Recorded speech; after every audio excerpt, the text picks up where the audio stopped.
tape number 6, interview with Mr. Larry Pick, December the 8th, 1996. I would like to go back Yeah. for one moment to Salaspils, if I may. Certainly. Whenever Lange came to Salaspils, at least one person he killed. He announced himself, he drove a big black shiny Mercedes, and his horn had not just a plain toot-toot, it was like a melody. He must have gotten great pleasure out of it, he or his chauffeur, blowing the horn so everybody would know here he comes, and be knowing that at least somebody would get killed. One day I remember,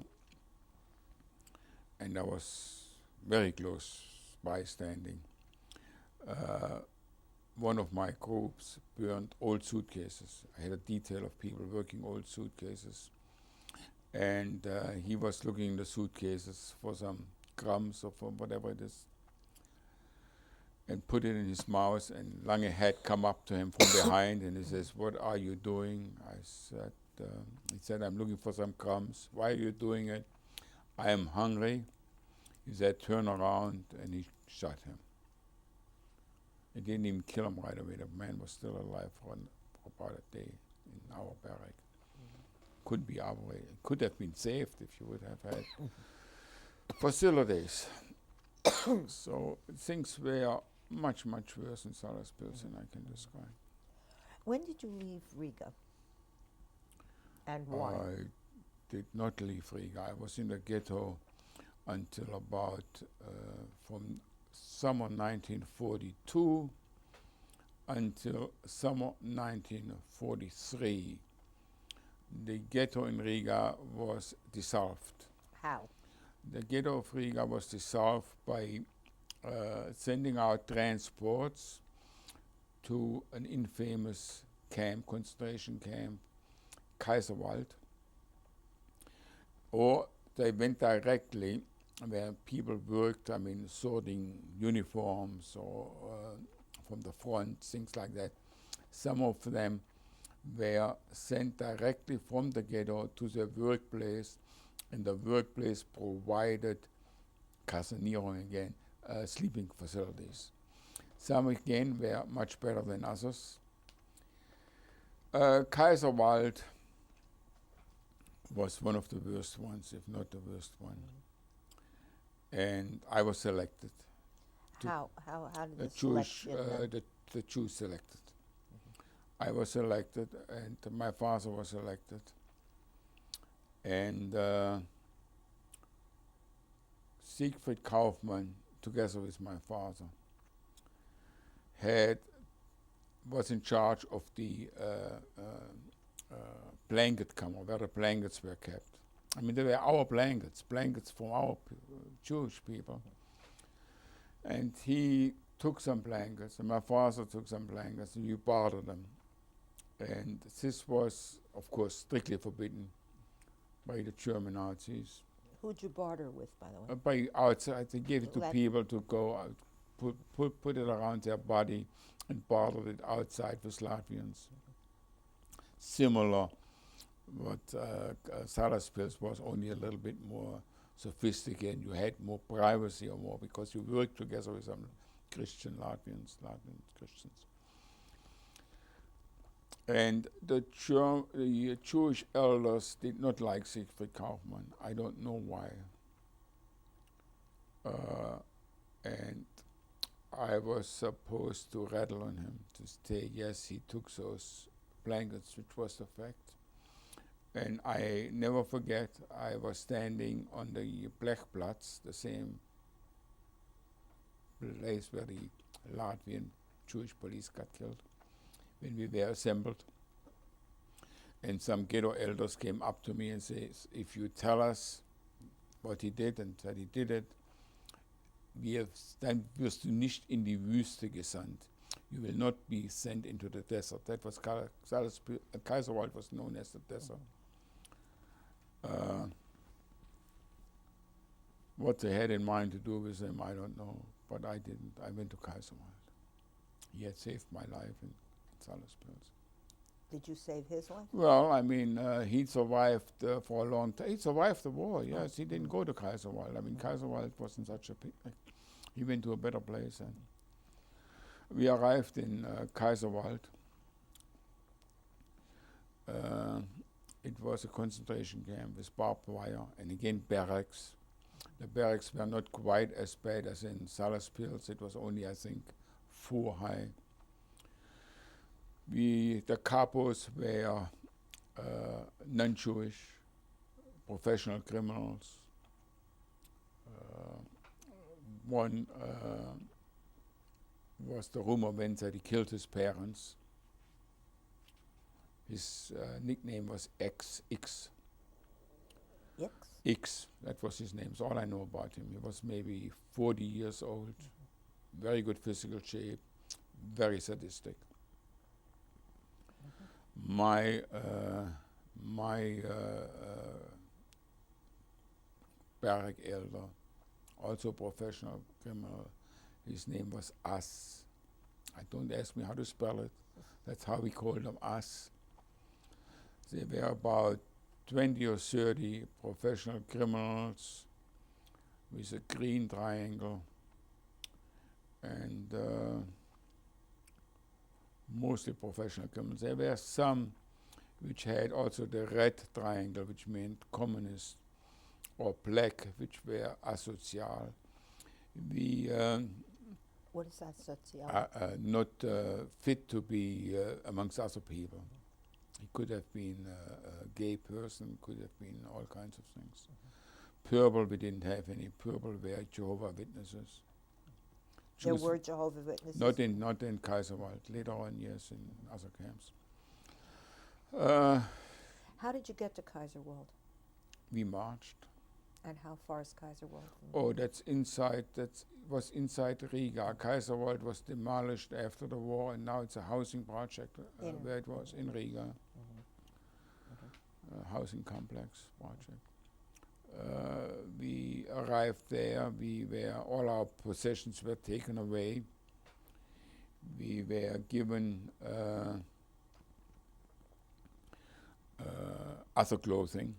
They did not have prisoner clothing yet at that time. What kind of clothing? Just whatever the so-called political prisoner had in his hand. It didn't go by size. I mean, you could get a pair of shoes which were 2 sizes too small or 2 sizes too big, and then you try to exchange it with somebody else whose size you had, and he had yours or whatever. It was grotesque to see some people the way, because the clothing was either too small or too big. And with oil paint, we got a cross. They painted with a brush a cross on our back, a diagonal cross, and on the front too. And again, stripes on the pants, so we would be recognized as prisoners. So as I said, my number in Salaspils was 3693. Salaspils was made worse by sadistic non-Jewish prisoners. Salaspil or Kaiserwald? Excuse me, Kaiserwald. The ring you're wearing is with the number from Kaiserwald? From Kaiserwald, Could yes. you show that to us, please? Sure. Can you get that? And who made it? It was made after the war. Oh, after the war. But it is a ring which I worked together, where I worked, I'm jumping again now. We did all kinds of work in the beginning. We uprooted Jewish tombstones at a Jewish cemetery and smashed it and used it for paving the street. The burned out synagogues, we had that one day, we had to tear down one wall which was in danger of collapsing. That a kind of work we did. At night, when we got to the camp, We had to work another 2 hours work. It was artificial work. You shoveled in earth or sand on a lorry, as they called it, on a little wagon which ran on tracks, and you pushed it. But it was very old and the tracks weren't exact. So the wagon jumped the tracks and you had to lift it up. And behind you, you had one of those non-Jewish prisoners standing, beating on you, until you finally got it back on the track, and schneller. That we did after our regular work. There was a women's camp, which was separated by barbed wire, which a little alley where a SS man patrolled. And over time, some of those Jewish girls, women, got friendly with some of those non-Jewish prisoners and used their influence that they wouldn't be so sadistic, wouldn't make life so miserable, and succeeded to a great deal.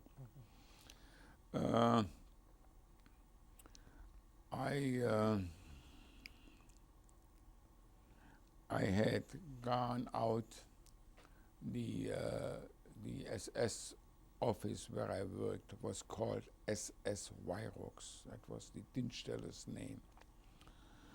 And Wayrox, W-A-Y-R-O-K-S, I believe. SS, that was the SS man? That was the name for that SS working place. In Kaiserwald? In the ghetto. I worked in the ghetto together with my friend, the painter, and the so-called painter and the so-called plumber. You were still in Riga then? I was still in Riga. I jumped back for a moment, I'm sorry, to tell you that it was called SS Wayrox. Why do I tell you?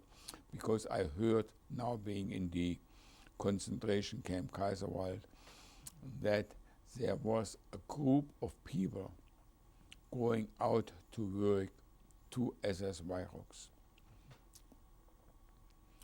Not knowing any better, I committed a grave sin during an appel, while the appel wasn't finished, to approach the SS man, who was a very low rank SS man, relatively decent guy, to tell him that I'm an electrician and I worked before at SS Wayrox. And before I could even say it, or I said it, I don't remember, one of those non-Jewish prisoners came up to me, tried to push me to the ground and beat me. He beat me. He couldn't push me to the ground. He was smaller than I. He was in charge of the record keeper. He was a professional criminal. He was a real criminal. I understand he had done fraud and all kinds of things. I survived. I wasn't even beaten badly because he was smaller and he couldn't push me down. And whatever happened, about 10 days later, I was assigned to SS Wayrox to work. And I went and I saw some SS men there. It was Waffen-SS, of course. And some of them were better than others. One said to me, Gottes Willen, wie siehst du aus? For God's sake, how do you look? Because my head was shaven and we didn't have any good shaving gear. We had old shaving gear. The blades were dull. We didn't have shaving cream. So we had to shave each other's head. And of course you were cut 10, 20 times before your head was shaven. So it didn't fit the clothing I wore. I had this painted crosses on. He gave me something to eat, this fellow. And I worked as an electrician for a few days, few weeks, when for some reason, which I don't know, that complete job was dissolved for the Jews. Maybe that office was dismantled, I don't know. And I was sent to another department of the same of SS Wayrox, which was a repair shop for trucks and cars I was put in charge of charging batteries. I did nothing there but taking batteries. It was a very big repair shop. Charging batteries, putting batteries back into the trucks, and there was one engineer, Egon Glaser from Vienna, and he melted down silver spoons. He must have made himself a little chick, and he made rings, which he then filed down, and he polished them. He was always rubbing his clothes with it. And he made rings for the SS and initialed them. He had engraving tools.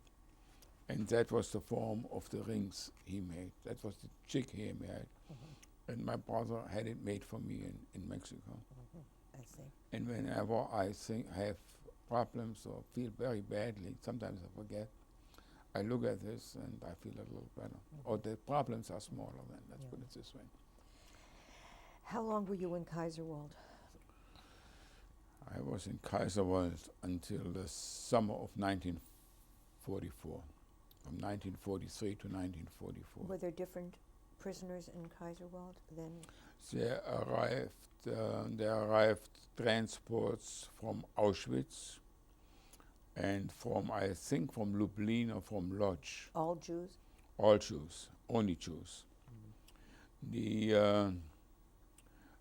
I would say in springtime, the so-called political prisoners were transferred out, and Jews were put in charge, and life became considerably better for us. What because Jews were put in charge?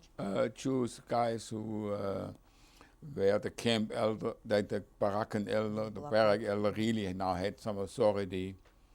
The cooks became Jewish cooks in the kitchen. No unnecessary work was done, no sadistic work was done. One night, for instance, when those German prisoners were there, around 2 o'clock in the morning, we were all woken up and rouse out of the barracks. And when we got to the exits, to the door, they stood there with canes beating up on us. When you try to get out of the narrow windows to squeeze through, another one would stand at the window beating you when you got out. It became later known as the Bartholomäusnacht. The what? But I think I named it Bartholomäusnacht. It was a night in the Middle Ages or late Middle Ages where a lot of people got killed. I don't How know. do you spell that?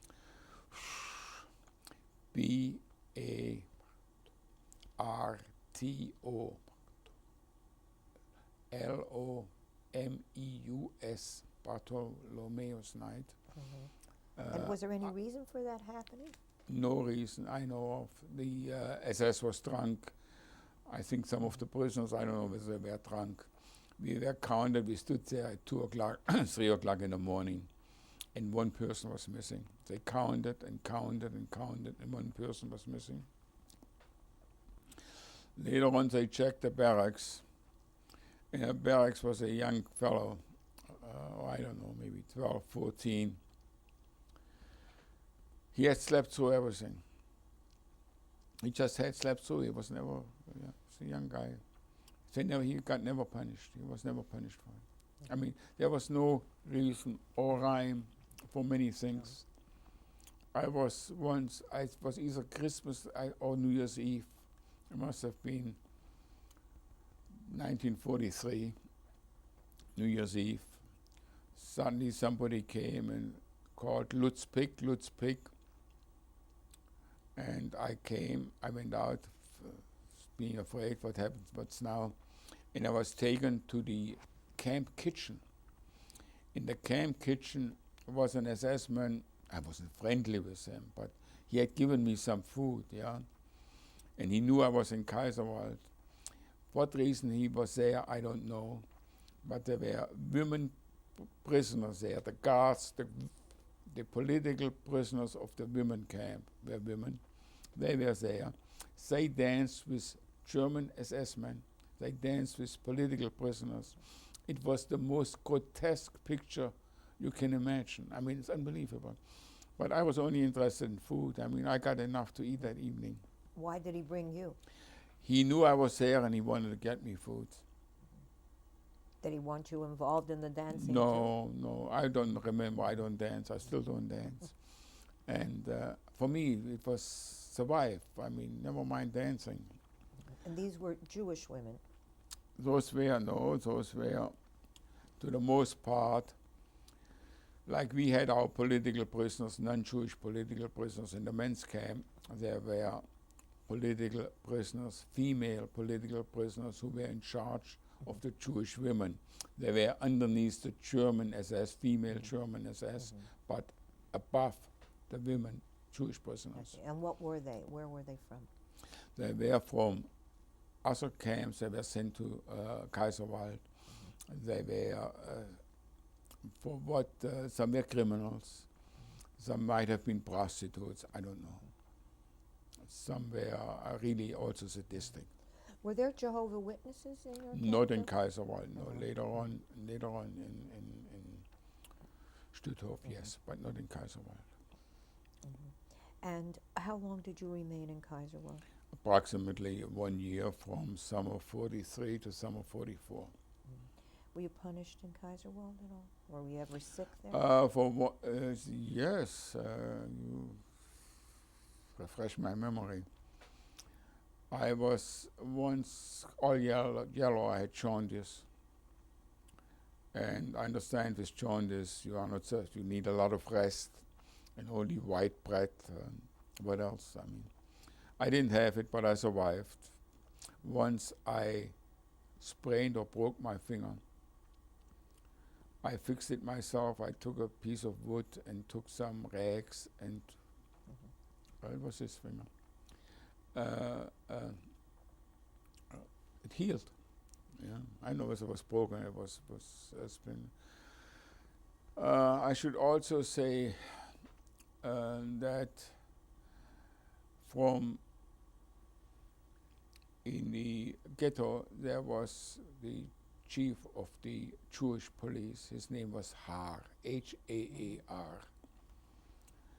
And he was rumored, and that was a rumor, that he was in cahoots, and I mean that he snitched on certain people to the German SS. I have nothing to substantiate it. When he got to Kaiserwald, he was treated right away better, and the so-called political prisoners took him in their midst. That was for maybe a day or two. Then suddenly, the next day, his corpse was laid out next to a barrack. He had been drowned in the septic tank, pushed down. And of course, he wasn't a pretty sight to look at. And it was rumored that it was done by the political prisoners. I guess they were maybe afraid he would be a competition or he would snitch on them to the SS or whatever. It was a camp killing. Were your mother and father with you in Kaiserwald? Yes. How My much father- contact did you have with them? My father bartered whatever he could lay hands on. And he was caught. And he was back to in the evening at the Appell, he was beaten awfully. He was beaten so much that he could not eat or swallow anything for several days. All his face was swollen. He never complained to me. He was, at that time, every so often, 10 men were selected. For 10 men, some at random, some because they had committed a so-called crime. Now my father had committed a crime. He was selected, and the commando was Stützpunkt, in Stützpunkt was rumored, and now it happens to be true. Those people had to dig up graves, like for instance a mass grave would be in Salaspils, burn the bodies, and then they killed themselves to eliminate all traces. I saw my father the last time on June the 2nd, 1944.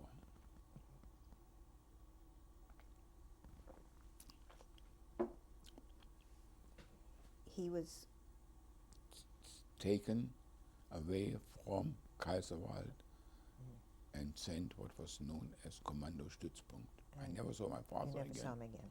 No, I can only hope that he, in retrospect, I feel badly for both of my parents, that they had to suffer so much, had to go through a lot and then still not survive, instead of, like some people, die Your much mother was sooner. in Kaiserwald with you, My mother was with me in Kaiserwald. and did you have She- contact with her at all? We, depending who the guard was. When there was a guard who was a little bit more lenient, you could talk through the fence. You could even push. My mother, would she have a piece of bread, or she didn't eat it herself, and pushed it through the fence to me, and they would just either look away, or if you know it was a mean guard, you didn't even go near the fence. At that time already, it was 1944, and the Russians were advancing. Were you aware of that? Yes. We had some, over buffers, Russian fighter plane was shut down. There were aerial attacks on Riga by the Russians. At that time, the Russians, as I said, advanced, and it wasn't so 100% for the Germans or for the Latvians anymore that Germany would win the war. So some of them already pulled back a little. One other thing, you said that in Kaiserwald there were shipments of people from Auschwitz and Yes, I do not know why they were sent to Kaiserwald. I have no idea. I do know that there were Auschwitz because there were 3 girls there. Although their heads were shaven, they were very pretty girls. And they were afraid. I mean, they must have been shaven in also their private parts in Auschwitz. And they were practically afraid of men. They were young girls, maybe 15, 16, 17. did you, I'm sorry, Go ahead. no, did you know at that point, what did you know about Auschwitz and the other camps that these people came Well, from? they told us about Auschwitz, that there were crematoriums, they filled us in, that there are many, at that time we knew already, we heard rumors, not by name so much, there were other camps, that there were different ways of exterminating, by hunger, by cold, by gassing, by shooting, by hanging. Take your pick. And these people from Auschwitz, these were all women that came from these camps? There came another transport of Hungarian men. I don't know whether they also came from Auschwitz, but the Hungarian men, generally speaking, were very soft, were not tough. They're not, they couldn't take that tough life. I mean, they sank very fast. I mean, some of us, especially when you were younger, you had a better chance to survive all that horror. But they were more like, not playboys, I mean, I'm going to extremes here now, but they were used to a much softer life, and they were taken out from Budapest, I guess, from the streets or wherever. I'm going to change our tape again.